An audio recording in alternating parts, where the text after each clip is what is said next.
Praise the lord. ప్రభువైన యేసు నామములో అందరికీ వందనములు. యేసయ్య మాటను ఈ కార్యక్రమాన్ని వీక్షించడానికి ప్రేమతో మిమ్మల్ని ఆహ్వానిస్తున్నాను. ఈ దినము అపోస్తలుడైన పౌలు గలతీలకు రాసిన పత్రిక 2వ అధ్యాయము 11వ వచనం నుండి 17 వచనాల వరకు ధ్యానించుకుందాం. అయితే కేఫా అంత్యొకయ్యకు వచ్చినప్పుడు అతడు అపరాధిగా తీర్చబడిన గనుక నేను ముఖాముఖిగా అతన్ని ఎదిరించి తిని, ఏలెనగా యాకోబు నొద్ద నుండి కొందరు రాక మునుపు అతడు అన్యజనులతో భోజనము చేయుచుండెను. గాని వారు రాగానే సున్నతి పొందిన వారికి భయపడి వెనుక తీసి వేరైపోయెను.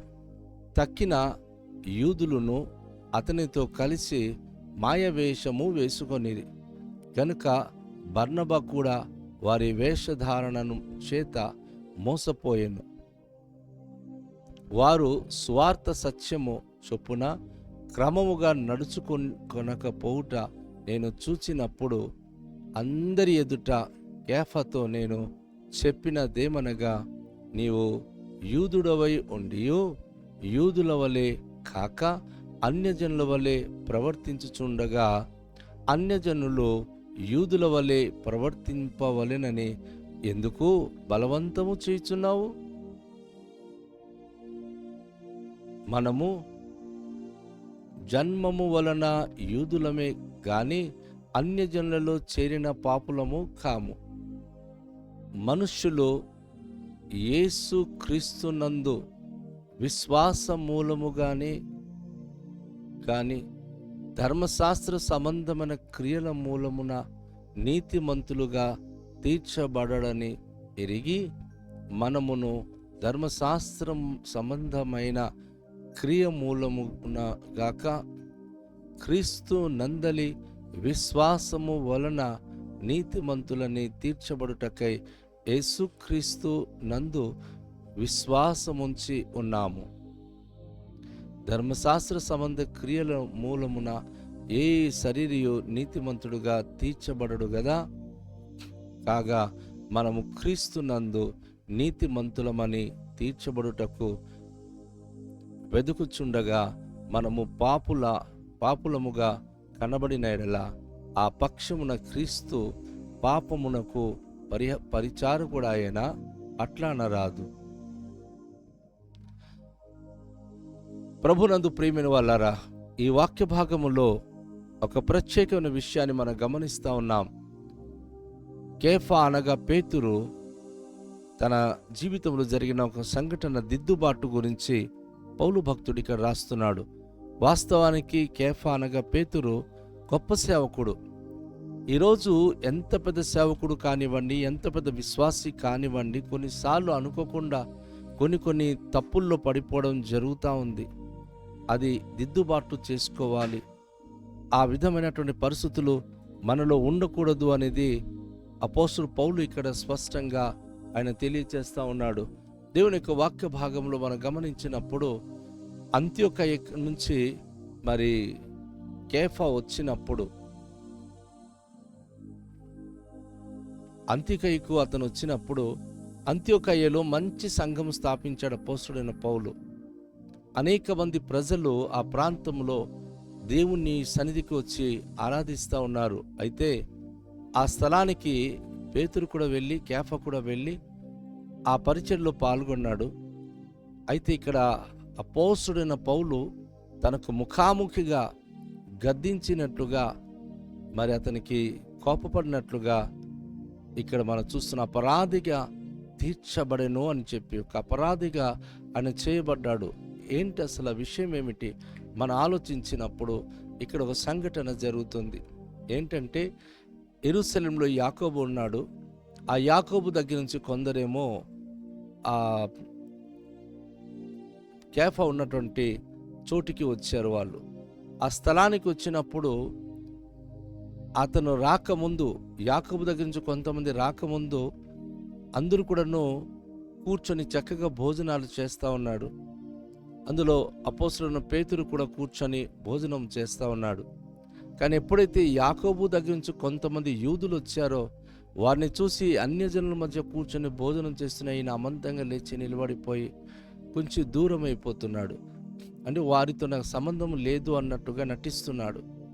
ఈరోజు అలాంటి విశ్వాసులు చాలామంది చర్చలో ఉన్నారు కదా. ఒకవేళ మా పాస్టర్ గారు చూసేస్తాడేమో, ఆయన చూసినప్పుడు వీళ్ళతో సంబంధం ఉన్నట్లుగా కనబడకూడదు, చెప్పొద్దండి మేము వచ్చినట్లు, మేము వచ్చామని చెప్పి వాళ్ళకి తెలియకూడదు అని, ఇలాంటి కొంతమంది రహస్యంగా ఏదో చేసి వెళ్ళిపోవాలన్న భావన పెట్టుకొని ఉంటారు. పేతురు కూడా అలాంటి తప్పుడు పని చేశాడు.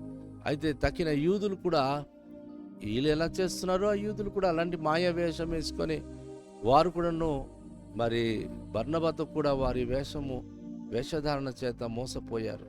అక్కడ పేతురు అలాగే బర్నబా వీళ్ళందరూ కూడా ఉన్నారు. అక్కడ ఏంటంటే అనుకోకుండా వీళ్ళందరూ ఒకరికొకరు ఆ అన్య జనుల మధ్య నుంచి వేరే అయిపోతున్నారు, సపరేట్ అయిపోతున్నారు. అది పౌలు భక్తుడు గమనిస్తున్నాడు. అది జరగకూడదు. క్రీస్తులు మనము అందరూ ఒకటే. అన్యజనులని స్వజనులని లేదు, స్త్రీ అని పురుషులని భేదం లేదు, అందరూ ప్రభునందు ఒకటై ఉన్నాము, ప్రేమ కలిగి ఉండాలని అపోస్తలుల బోధ. అయితే అపోస్తలుడు వచ్చి చూసినప్పుడు, పౌలు చూసినప్పుడు అక్కడ అపోస్తలుడు పేతురుతో ఉన్నవారే ఇలాంటి తప్పుడు పని చేశారు. ఒక అన్యజనంగంతో కూర్చొని భోజనం చేయడం, అన్యజనులతో కలిసి ఉండేటటువంటిది. ఎప్పుడైతే యాకోబు దగ్గర నుంచి యూదులు వచ్చారు కొంతమంది, వారిని చూసి వీళ్ళు సపరేట్ అయిపోవడం చూసి ఆయన చాలా గద్దించాడు, చాలా బాధపడ్డాడు. ఎందుకంటే అలా చేయకూడదు, సంఘంలో అలాంటి పరిస్థితులు రాకూడదు. అయితే ఇక్కడ సువార్త సత్యం చొప్పున క్రమంగా మనం నడుచుకోవడం చూసినప్పుడు అందరి ఎదుట కేఫకు నేను చెప్పినదేమనగా, యూదుడవై ఉండియు, పౌలు భక్తుడు అంటున్నాడు, నువ్వు యూదుడై ఉండి కూడాను యూదుల వల్లే నువ్వు కాక అన్యజనుల వల్ల ప్రవర్తిస్తున్నప్పుడు అన్యజనులకి ఎలా నువ్వు యూదులా ప్రవర్తించమంటున్నావు? తప్పు కదా అది. నువ్వు ఒక యూదుడివి, యూదుడుగా ఉండు. నీ యొక్క ప్రవర్తన, నీ మాట తీరు యూదుడుగా ఉండు. వారికి నువ్వు అన్యజనులకి నువ్వు చెప్పినప్పుడు నీలాగా ఉండేటట్లుగా వారికి నువ్వు ప్రోత్సహించు.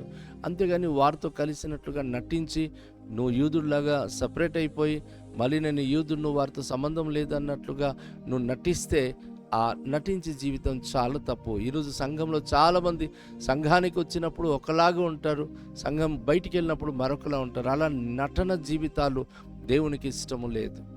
ఎప్పటికీ ఒకేలా ఉండాలి. సంఘానికి నువ్వు వెళ్ళిన, సంఘంకి బయటికి వచ్చిన దేవుని బిడవి, నువ్వు దేవుని బిడవిగానే ఉండాలి.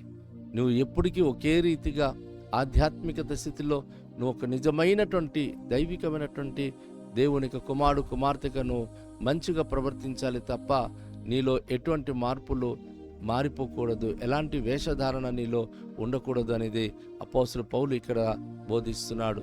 అలాగే ఇక మనం గమనించుకోవాలి, అపోస్తలుడు పౌలు అంటాడు, మనం పుట్టుక నుంచి యూదులము, మనము జన్మము వలన యూదులమే కానీ అన్యజనులు చేరినటువంటి పాపులమైతే మనం కాదు కదా. మనుషుడు యేసుక్రీస్తునందలి విశ్వాసం మూలముగానే ధర్మశాస్త్ర సంబంధమైన క్రియల మూలంగా మనము నీతిమంతులుగా తీర్చబడని ఎరిగి, మనమును ధర్మశాస్త్ర సంబంధమైన క్రియల మూలమున కాక క్రీస్తునందలి విశ్వాసం వల్లనే నీతిమంతులమని తీర్చబట్టక యేసుక్రీస్తునందు విశ్వాసం ఉంచి ఉన్నాము. ఒక చాలా ఇంపార్టెంట్ విషయాలు ఇక్కడ అపోస్తలుడు పౌలు చెప్తా ఉన్నాడండి.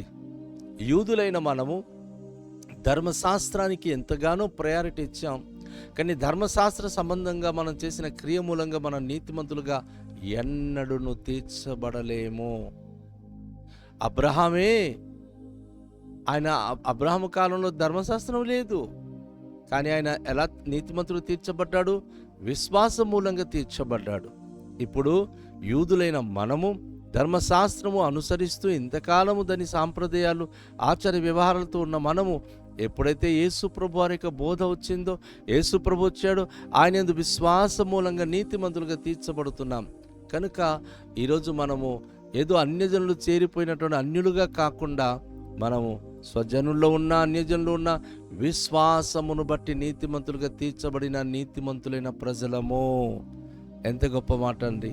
మనం ఏదో సాంప్రదాయ ప్రకారంగా ఆచార వ్యవహార ప్రకారంగా జీవించిన వ్యక్తులము కాము గాని విశ్వాసమును బట్టి మనము నీతిమంతులుగా తీర్చబడిన వారము అని చెప్పి అపోస్తలుడైన పౌలు ఈ విషయాన్ని తెలియజేస్తున్నాడు.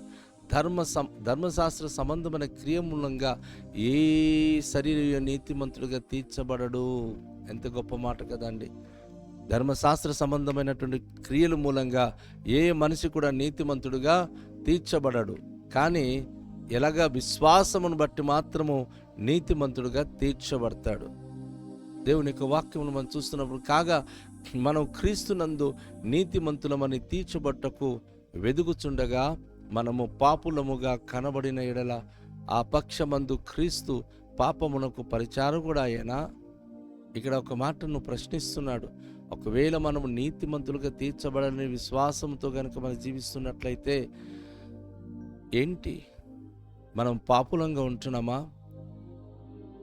నీతిమంతుని తీర్చుటకు వెతుకుచుండగా యేసుక్రీస్తు ఏమో తన ద్వారా నీతిమంతులుగా మనకు తీర్చాలని వెతుకుతున్నాడు. అయితే మనము పాపులముగా కనబడిన ఎడల ఆ పక్షమందు క్రీస్తు పాపమునకు పరిచారకుడు ఆయన. ఒకవేళ గనుక మనము నీతిమంతులుగా తీర్చబడ్డానికి దేవుడు మనను ఇచ్చేస్తుంటే, ఆయన వెతుకుతుంటే, మనము పాపముగా ఒకవేళ కనబడ్డాం అనుకోండి, మనం చేసిన విశ్వాసము మన భక్తి అంతా కూడా వృధా అయిపోతుంది. యేసుప్రభువారు తను పాపులకు పరిచారకుడు అయ్యాడా? కాదు, పాపులకు రక్షకుడు అయ్యాడు. మనకు నీతిమంతులుగా తీర్చే నీతిమంతుడు అయ్యాడు. కాబట్టి ఈ విషయంలో ప్రతి ఒక్కరు మనం గ్రహించి రండి, తలలోంచుకొని విశ్వాస మూలంగా మన నీతిమంతులుగా తీర్చబడ్డానికి ప్రార్థించుకుందాం. దయగల తండ్రి, మీకు వందనాలు ప్రభా. క్రియ మూలంగా కాక నీతి మూలంగానే, విశ్వాసం మూలంగానే నీతిమంతులుగా తీర్చబడే గొప్ప భాగ్యం మా ప్రభువైన యేసుక్రీస్తు ద్వారా మీరు మాకు అనుగ్రహించి ఉన్నారు. విన్న వాక్యమును బట్టి ప్రతి కుటుంబం, ప్రతి ప్రియ బిడ్డలు మీ యందు విశ్వాసం ఉంచి, మీ వాక్యమును బట్టి ఇంకా ప్రభువైన నమ్మకత్వం కలిగి ప్రభు నీతిమంతులుగా మీ ప్రభు జీవించే భాగ్యం అనుగ్రహించుమని, మీ యొక్క కృప కరుణ కటాక్షం ప్రతి ఒక్కరికి అనుగ్రహించుమని, కపటమైన వేషధారణతో ఎవరు జీవించకుండా యథార్థమైన మనసుతో మీ యందు విశ్వాసంతో ప్రభువా మీకే మహిమకరంగా జీవించే భాగ్యవంతులుగా కృప చూపించుమని యేసు నామములో ప్రార్థిస్తున్నాము తండ్రి. ఆమేన్. అందరికీ షాలోం. ప్రభు మనను దీవించునుగాక.